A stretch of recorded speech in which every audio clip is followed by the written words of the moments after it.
ரொம்ப முடியாம போன கண்டிஷன் வரும் பொழுதுதான் நம்முடைய சித்த வைத்தியர் நல்ல வைத்தியர் எங்க இருக்காருன்னு தேட சொல்லும். இதெல்லாம் வச்சு வழிபாடு பண்ணா, இத்தனை வாரங்கள் வழிபாடு பண்ணா, இந்த மந்திரங்களை சொன்னா சித்தர்களுடைய ஆசீர்வாதம் நமக்கு கிடைக்கும். நம்ம வாழ்க்கையில இருக்கக்கூடிய பிரச்சனைகள்லாம் சரியாகும். இந்த சித்தருக்கு இன்ன நட்சத்திரத்துல இன்ன மாதிரி வழிபாடு பண்ணா உங்க வாழ்க்கை மாறிடும். தான் தேர்ந்தெடுத்த ஒரு மார்க்கத்தில் விற்பன்னர்களாக மாறியதால் அவர்களுக்கு சித்தர்கள் பேரு. மரணத்தை ஜெயிக்கிறதுக்கான குவாலிட்டி இருக்கும். ஒரு யோகி சித்தர்ன்னு சொல்ல முடியுமா? முடியாது. இன்னைக்கெல்லாம் தெருவுக்கு தெரு பல சித்தர்கள் புதுசா உருவாக்கிட்டாங்க. எல்லா விதமான தவறுகளையும் எல்லா விதமான கர்மாவையும் உருவாக்கி வச்சிடுறது நீங்க. ஒரு நெய்வேத்தியம் வச்ச உடனே மயங்கி ஓடி உதவுறாங்க. நம்ம ஊர்ல லஞ்சம் வாங்குற அரசியல்வாதி அரசு அதிகாரிகளோட ரொம்ப கேவலமான ஒரு பிறப்பாயிரல அவங்க.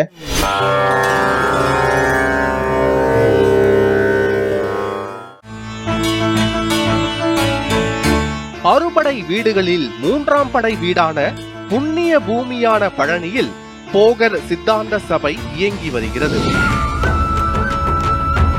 இச்சபையில் சமுதாயத்தில் பெருகி கிடக்கும் உடல் நோய், மனக்கவலை, குடும்பத்தில் அமைதியின்மை, பொருளாதார தடை இவை அனைத்துக்கும் சித்தர்கள் அருளிய சிறப்பான பயிற்சி முறைகளை கொண்டு தீர்வு அளித்து வருகிறார் முனைவர் போகர் வசீகரன்.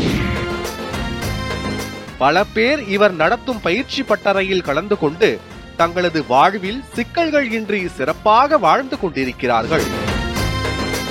முன்பதிவு மூலம் மிக குறைந்த நபர்களுக்கு மட்டுமே இந்த பயிற்சியை அவர் நடத்தி வருகிறார். ஒரே நாள் பயிற்சியில் மிகப்பெரிய மாற்றத்தை பலர் அடைந்திருக்கிறார்கள். பிரச்சனைகளுக்கு தீர்வு பரிகாரம் மட்டுமல்ல, பயிற்சியும் தான் என்பதை உறுதியாக சொல்லி வருகிறார்.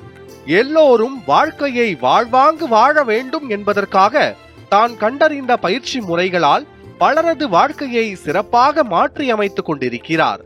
நாள்பட்ட நோய்கள் நீங்கவும், நோய் வராமல் எதிர்ப்பு சக்தியுடன் ஆரோக்கியமாக வாழவும் அரிய முத்திரைகளை சொல்லித் தருகிறார்.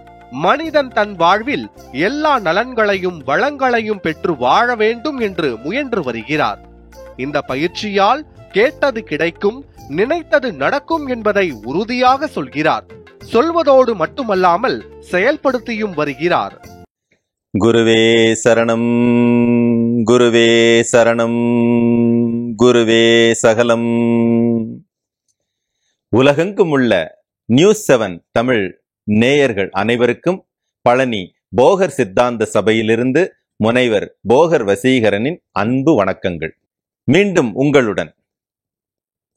இப்போ நிறைய மக்களுக்கு இருக்கக்கூடிய ஒரு தேடல், கேள்வி, அதை நம் சபையின் மூலமாக ஒரு விழிப்புணர்வு தகவலாக, மனிதனுக்கு நிறைய பிரச்சனை வந்துருச்சுன்னு வச்சுக்கோங்களேன், அப்பதான் இறைவனை தேடணும், கோயில்களுக்கு போகணும், சித்தர்களை வணங்கணுங்கிற எண்ணமே தலை தூக்கி வரும்.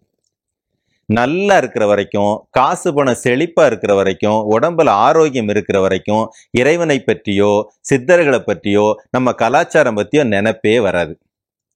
ரொம்ப முடியாம போன கண்டிஷன் வரும் பொழுதுதான் நம்முடைய சித்த வைத்தியர் நல்ல வைத்தியர் எங்க இருக்காருன்னு தேட சொல்லும். ரொம்ப சமாளிக்க முடியாத ஒரு சூழ்நிலை வரும்போதுதான் சித்தர்கள் அதிசயம் செய்யக்கூடியவர்கள், எந்த சித்தரை போய் வழிபடலாம் அப்படிங்கிற எண்ணம் தோணும். ரொம்ப பிரச்சனைகள் அதிகமாகும் போதுதான் எந்த சாமி பவர்ஃபுல்லானவர், யாருகிட்ட போய் வழிபாடு பண்ணா நம்ம பிரச்சனை உடனே தீரும் அப்படிங்கிற எண்ணமெல்லாம் நமக்கு வரும். இப்போ உடனே கூகுளில் போய் சர்ச் பண்ணி பார்த்தீங்கன்னா, யூடியூபுகளில் போய் பார்த்தீங்கன்னா, இன்ன சாமியை இன்ன மந்திரம் சொல்லி வழிபடலாம், இன்ன ராசிக்காரங்க இன்ன சித்தர்களை வழிபடலாம், இந்த சித்தரை இந்த மாதிரி தேதியில ஹோரையில இன்னென்ன பொருட்களோட வழிபடலாம், இந்தந்த சித்தர்களுக்கு இதெல்லாம் பிடிக்கும், இதெல்லாம் வச்சு வழிபாடு பண்ணா, இத்தனை வாரங்கள் வழிபாடு பண்ணா, இந்த மந்திரங்களை சொன்னா சித்தர்களுடைய ஆசீர்வாதம் நமக்கு கிடைக்கும், நம்ம வாழ்க்கையில் இருக்கக்கூடிய பிரச்சனைகள்லாம் சரியாகும். இது எல்லாரும் நம்பக்கூடிய வார்த்தை. அதிலும் குறிப்பா பரிகாரம் செய்யறவங்கலாம் இப்ப சர்வசாதாரணமா சொல்லக்கூடிய ஒரு வார்த்தை, இந்த சித்தருக்கு இன்ன நட்சத்திரத்துல இன்ன மாதிரி வழிபாடு பண்ணா உங்க வாழ்க்கை மாறிடும் அப்படிங்கிறதான். இதெல்லாம் உண்மையா? முதல்ல அந்த இடத்துல ஒரு தெளிவு வரட்டும் உங்களுக்கு. இதெல்லாம் உண்மையா? முதல்ல சித்தர்கள்னா யாருன்னு தெரிஞ்சுக்கோங்க. சித்தர்கள் இப்ப நான் பேசிக்கா டிப்ளமோ டாக்டர், BISM படிச்ச ஒரு டாக்டர். அதே மாதிரி சிலர் MBBS படிச்சிருப்பாங்க, சிலர் லா படிச்சிருப்பாங்க, சிலர் BEல மெக்கானிக் படிச்சிருப்பாங்க, ஆர்கிடெக்சர் படிச்சிருப்பாங்க. இப்படி ஒவ்வொருத்தருக்கும் ஒரு ஸ்பெஷாலிட்டி இருக்கும். அந்த ஸ்பெஷாலிட்டிக்காக அவங்க எஃபோர்ட் போட்டிருப்பாங்க. ஆனா எல்லாருமே மனிதர்கள். நான் ஒரு ஃபீல்டை செலக்ட் பண்ணேன், அதுல நான் பெரிய ஜீனியஸ் ஆனேன், அதுக்கு தகுந்த ஒரு பட்டத்தை வாங்கினேன். அது மாதிரி தான் சித்தர்களும் தான் தேர்ந்தெடுத்த ஒரு மார்க்கத்தில் விற்பன்னர்களாக மாறியதால் அவர்களுக்கு சித்தர்கள் பேரு. சித் அப்படின்னா உலகம் அறிவுன்னு சொல்லும், உண்மையான அர்த்தம் விழிப்புணர்வுன்னு பேரு. ஒவ்வொரு வினாடியும் இந்த பிரபஞ்சத்தினுடைய ஒவ்வொரு அசைவுகளையும் கவனித்துக் கொண்டே இருக்கக்கூடியவர்களுக்கு பெயர் சித்தர். தன் உடலிலும் பிரபஞ்சத்திலும் ஏற்படக்கூடிய மாற்றங்களை சரியாக தொடர்பு ஏற்படுத்தி ஒவ்வொரு வினாடியும் விழிப்புணர்வோடு கவனிக்க தெரிந்த மேதைகளுக்கு பேர் சித்தர்கள். ஒரு சித்தர் அப்படின்னா அந்த சித்தருக்குள்ளார ஒரு மாபெரும் வைத்தியர் இருப்பார், ஒரு குவாலிட்டி இருக்கும். ஒரு மாபெரும் யோகிக்கான குவாலிட்டி இருக்கும். ஒரு மாபெரும் மந்திர தந்திர வான சாஸ்திரங்களை தெரிந்தவருக்கான ஒரு குவாலிட்டி இருக்கும். மரணத்தை ஜெயிக்கிறதுக்கான குவாலிட்டி இருக்கும். இப்படி சகல விதமான குவாலிட்டிகளையும் ஒருத்தருக்குள்ள வச்சிருந்தா அவருக்கு பேர் சித்தர். இப்போ ஒரு யோகி சித்தர்னு சொல்ல முடியுமா? முடியாது. ஒரு வைத்தியரை சித்தர்னு சொல்ல முடியுமா? முடியவே முடியாது. ஒரு ஞானிய சித்தர்னு சொல்ல முடியுமா? முடியாது. ஒரு ஜோதிடத்துல நிபுணரை சித்தர்னு சொல்ல முடியுமா? சத்தியமா வாய்ப்பு இல்லை. ஆனா இது எல்லா குவாலிட்டியையும் ஒருத்தர் வச்சிருப்பார், அவர் தான் உண்மையிலேயே சித்தர். இன்னைக்கெல்லாம் தெருவுக்கு தெரு பல சித்தர்கள் புதுசா உருவாக்கிட்டாங்க. ஆனா உண்மையிலேயே சித்தர்களுக்கு சகல குவாலிட்டியோட இருந்தா அவங்களுக்கு பேர் மட்டும்தான் சித்தர். தான் தேர்ந்தெடுத்த பாதையில் தன்னுடைய கடினமான முயற்சி உழைப்பினால் அந்த நிலையை எட்டி பிடித்தவர்களுக்கு பேர் சித்தர்கள். இது ஒரு பக்கம். இன்னொரு பக்கம் அந்த சித்தர்களை நாம் பயன்படுத்தக்கூடிய விதம். இன்ன சித்தருக்கு இந்த மந்திரம், இந்த ராசிக்காரங்களுக்கு இந்த சித்தர், இந்த சித்தரை இப்படி வழிபடலாம் அப்படிங்கிறதெல்லாம் நம்ம கேட்டு கேட்டு பழகி போன ஒரு விஷயம். இந்த சித்தரையோ இந்த சாமியோ இந்த மந்திரம் சொல்லிட்டோம் அப்படின்னா அவங்களோட அருளை நாம பெற முடியுமா அப்படின்னு கேட்டா, எல்லா விதமான தவறுகளையும் எல்லா விதமான கர்மாவையும் உருவாக்கி வச்சிடுறது நீங்க. ஆனா ஒரு மந்திரம் சொன்ன உடனே போகரோ அகத்தியரோ அதை ரிமூவ் பண்ணி தருவாங்கங்கிறது எந்த வகையில லாஜிக்கான ஒரு விஷயம் அப்படிங்கிறத நீங்களே யோசிச்சு பாருங்க. ஒரு கர்மா என்னால உருவாக்கப்பட்டிருக்குது, உருவாக்குனது என்னை நிழல் போல் பின்தொடர்ந்து வந்துகிட்டே தான் இருக்கும். இதை போகரோ அகத்தியரோ இன்னும் பிரபலமான சித்தர் யாரோ இப்படி எரேஸ் பண்ணிடுவாங்கிறதுக்கு என்ன ஒரு பொருந்தக்கூடிய லாஜிக்கான காரணம் என்ன இருக்கு? அடுத்தது, என்னுடைய பேர் வசீகரன்.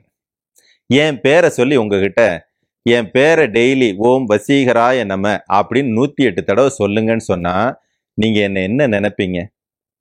அது எப்படி எனக்கு ஒரு பார்வையும் போகருக்கும் அகத்தியருக்கும் ஒரு பார்வையும் உங்களால யோசிக்க முடியுது? ஒரு மந்திரத்தை சொன்ன உடனே மயங்கி ஓடி உதவுறாங்க, ஒரு நெய்வேத்தியம் வச்ச உடனே மயங்கி ஓடி உதவுறாங்க, ஒரு வழிபாட்டு முறை செஞ்ச உடனே மயங்கி ஓடி உதவுறாங்க. அப்படின்னா அவங்க எப்படி சித்தர்களா இருக்க முடியும்? ரொம்ப பிராக்டிக்கலா யோசிச்சு பாருங்க. நாம எல்லா விதமான கர்மாவையும் தினந்தோறும் உருவாக்கிக்கிட்டே இருக்கிறோம், எல்லா விதமான தவறையும் தினந்தோறும் செஞ்சுக்கிட்டே இருக்கிறோம். எல்லாத்தையும் செஞ்சு முடிச்சுட்டு கேவலம் ஒரு மந்திரத்தை சொன்ன உடனே, ஒரு பூஜையை பண்ண உடனே, ஒரு தேங்காயோ ஒரு பூஜை பொருளையோ வச்ச உடனே இந்த சித்தர் ஓடி என்னை ஆசீர்வதிப்பார் அப்படின்னா, நம்ம ஊர்ல லஞ்சம் வாங்குற அரசியல்வாதி அரசு அதிகாரிகளோட ரொம்ப கேவலமான ஒரு பிறப்பாயிரல அவங்க. யோசிச்சு பாருங்க ரொம்ப பிராக்டிக்கலா.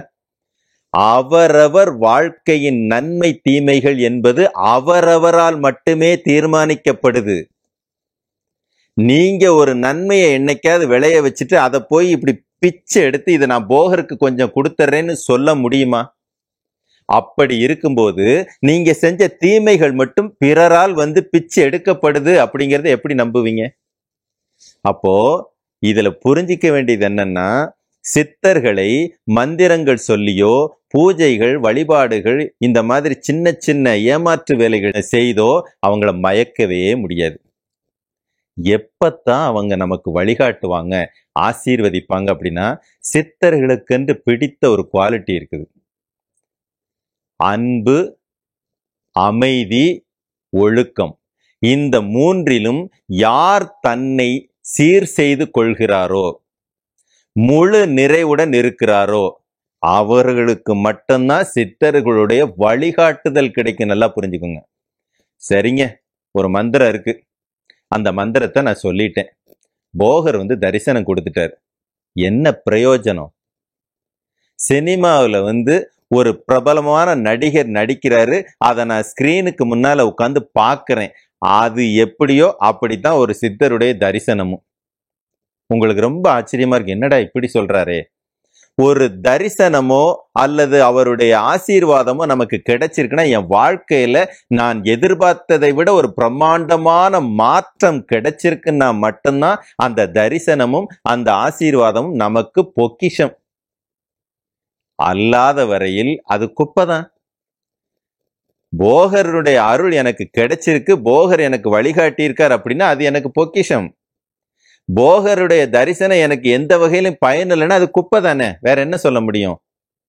அப்போ நீங்க நினைக்கிற மாதிரி இந்தந்த சித்தர்களுக்கு இந்தந்த ராசிக்காரங்க இன்னென்ன தேதிகள்ல இந்தந்த சூழ்நிலைகள்ல இந்தந்த முறையில வழிபாடு செஞ்சா சித்தர்களுடைய ஆசீர்வாதம் கிடைச்சிரும் அப்படின்னு நம்புறீங்க இல்லையா? இது உலகின் தலை சிறந்த மூடத்தனம். சித்தர்களுக்கு அந்த மாதிரி மாய வித்தைகளிலெல்லாம் நம்பிக்கைகள் கிடையாது.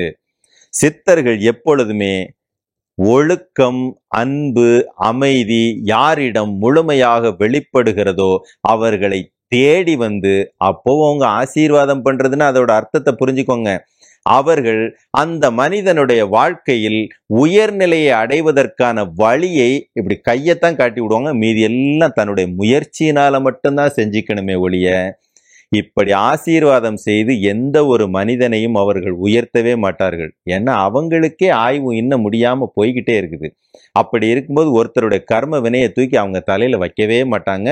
விழிப்புணர்வுடன் இந்த பதிவை ஒரு முறைக்கு இருமுறை பார்த்தீங்கன்னா தான் இதனுடைய உள்ளர்த்தம் என்னன்னு புரியும். மீண்டும் ஒரு அற்புதமான ஆன்மீக தகவலுடன் உங்களை சந்திக்கிறேன். நன்றி, வணக்கம்.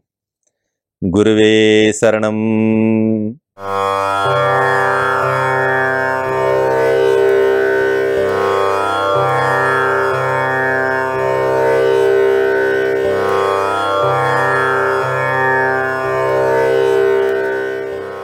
குருவே சரணம். என் பேர் சூரியராஜ் சங்கர் நாராயணன், ராஜபாளையத்துலேருந்து வந்திருக்கிறேன். உங்களது ஒரு யூடியூப்பில் ஒரு செஷன் பார்த்துட்டு, அதாவது எவ்வளவோ கோயிலுக்கு அங்கங்கே எல்லாம் சுற்றினதில் நீங்கள் சொன்னது ரொம்ப சிம்பிளாக தனஞ்சயங்கிற ஒரு இதை மட்டும் நம்ம ஆக்டிவேட் பண்ணால் போதும், உங்களுக்கு என்ன நினச்சாலும் நடக்கும் அப்படிங்கிறத சொன்னபோது, சரி நம்ம ஒரு தேடல் இங்கே வந்தால் ஒரு முற்றுப்புள்ளி கிடைக்கும் அப்படிங்கிற ஒரு நம்பிக்கையோடு தான் வந்தேன். நான் பார்த்தோன்னே நான் என் ஃப்ரெண்டு அவர்கிட்டையும் சொன்னேன், 2 பேரும் போகலாம்ப்பா, இது நம்மளும் நிறைய இடத்துல இல்லை அங்கங்கே எல்லாமே சுற்றி பார்த்தோம், பட் இது குருஜி சொன்னது ரொம்ப சிம்பிளாக இருக்குது, பவர்ஃபுல்லாகவும் இருக்குதுன்னு சொன்னோன்னே உடனே புக் பண்ணி வந்தோம். வந்ததுக்கப்புறம் பார்த்தீங்கன்னா இன்றைக்கி ப்ராக்டிஸ் பண்ணதுக்கப்புறம் உடம்பே ரொம்ப லைட்டாக ஃபீல் ஆகுது. அதே மாதிரி ஒரு நம்பிக்கை இருக்குது. அதாவது நம்ம வாழ்க்கையில் தேடல்கள் இனிமேல் இங்கே தான் இதோட முடிஞ்சிடும், போகர் சித்தரோட நம்மளோட தேடல் முடிஞ்சிருங்கிற ஒரு நம்பிக்கை கிடைச்சிருக்குது.